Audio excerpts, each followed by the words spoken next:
এটা একটা অ্যাক্সিডেন্ট। সীতাকুণ্ডে এই ধরনের ঘটনা কখনো ঘটবে বলে সামনের দিনগুলোতে আমার মনে হয় না। এবং একমাত্র এই ঘটনাটার জন্য আমরা সবাই দুঃখ প্রকাশ করি। ইরা একটা ছোট মেয়ে, 7.5-8 বছরের মেয়ে। আর বাবু শেখ সে আগেও বিভিন্ন মামলায় এভাবে সে জেল কেটেছে। পবিত্র রমজানে এভাবেই আপন হয়ে উঠুক সবাই ইসপির আপন করা স্বাদে।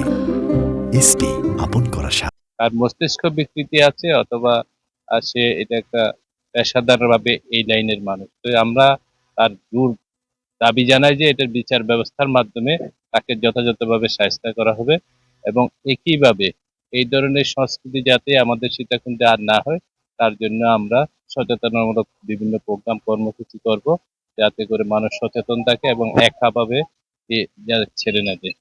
মনির যে যার বাবা আর কি, মেয়েটার বাবা মনির, সেও একটা নিম্নবিত্ত মানুষ। সে অটোরিকশা চালিয়ে খায়, ভাড়াতে অটোরিকশা চালায়।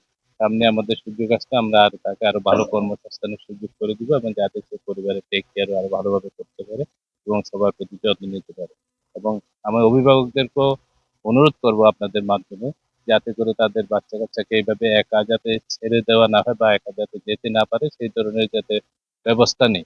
না হলে তো সমাজের এই অবক্ষয়গুলো থেকে আমরা বাঁচতে পারবো না। এটা একটা অ্যাক্সিডেন্ট। সীতাকুণ্ডে এই ধরনের ঘটনা কখনো ঘটবে বলে সামনের দিনগুলোতে আমার মনে হয় না। এবং একমাত্র এই ঘটনাটার জন্য আমরা সবাই দুঃখ প্রকাশ করি। আমরা সবাই ব্যথিত।